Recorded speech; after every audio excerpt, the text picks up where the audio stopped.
Yo, good morning. I'm here with my friend. Can I call you a friend? Colleague, Yeah. Yes. uh, Lua Maynard. Lua runs and is part of one of the founders of Safe Man, Safe Family, which is a peer. How do you explain it? Do you want to explain it to the people? Peer led, but professionally supervised. So a lot of guys that are part of Safe Man, Safe Family have a history, and so rather than toss the baby out with the bathwater, excuse me for that analogy, we want to work with guys who have a lot to offer, but in a supported and professionally supervised. I don't want to say supervised, but supported environment. So yeah, a lot of the guys that we work alongside with are former perpetrators of violence. Right, and we're talking specifically about family violence, right? For those people That's who correct. aren't familiar with your work. Yep. Yep. So how did you guys start? How did Safe Man, Safe Family come to be?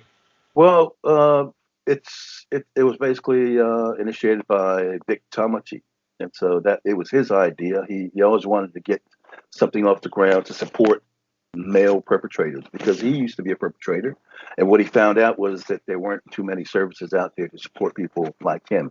So he was thinking about refuge for men. So refuge for men, there's a lot of services out there for victims, but not very many services for perpetrators. And so Vic was talking about I need a safe space for men to come and get support, and obviously, move forward from there and try and be better men and not repeat the same mistake.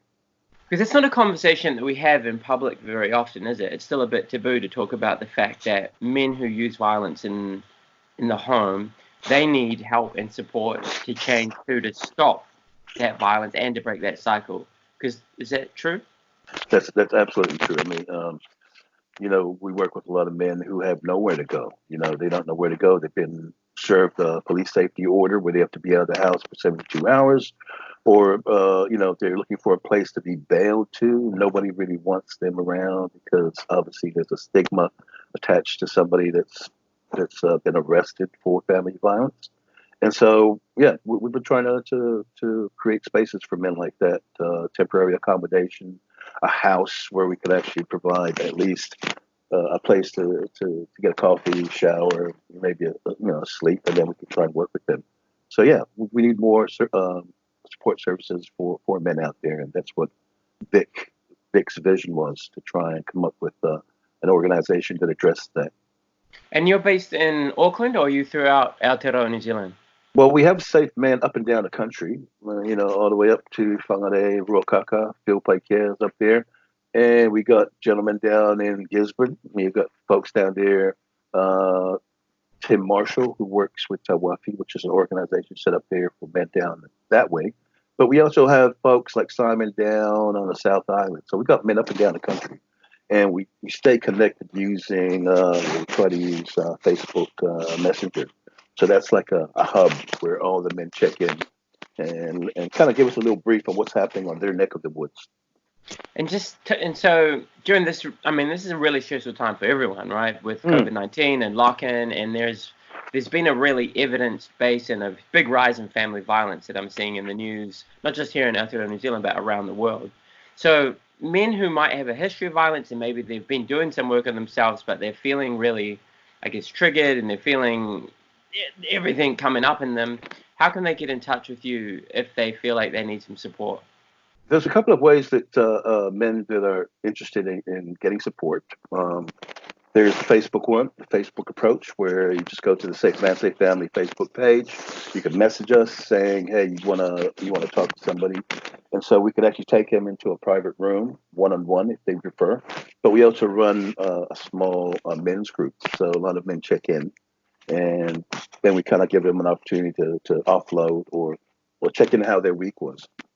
Uh, uh, I guess the model I'd like to maybe just like inform your listeners about is the petrol station model, the gas station model. And you know how it is. You're driving around, the light comes on, you need to go get some petrol, right?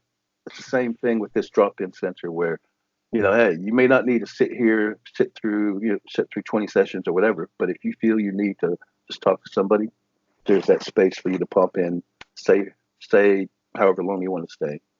and get what you need, and then you can move on. And so it's that approach: awareness, developing self-awareness, mindfulness, and rather than wait until you get arrested, rather than bottom of the cliff stuff.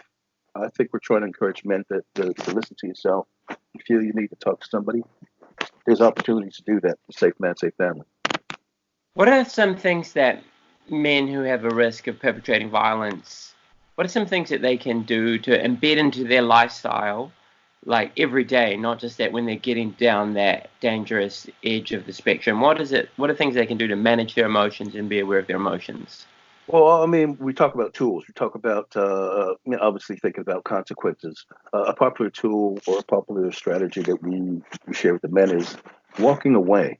Now, walking away is a good thing to remove yourself from the situation, but we also encourage them to have that chat with their partner before you have to walk away. It's like, babe, you know what? I love you. I want this relationship to work. And I want to try some of these things out. Just because I don't want things to get out of control and escalate. And she might go, what's that? Hey, why don't we try a timeout thing? 15 to 20 minutes. Just going to go outside, sit on the steps or under the tree, have a coffee or whatever. At least you know where I'm at. And there's 5 things that we encourage guys not to do if you take a time out. 5 Ds. Don't drink alcohol. Don't do drugs. Don't do any kind of dangerous behaviors.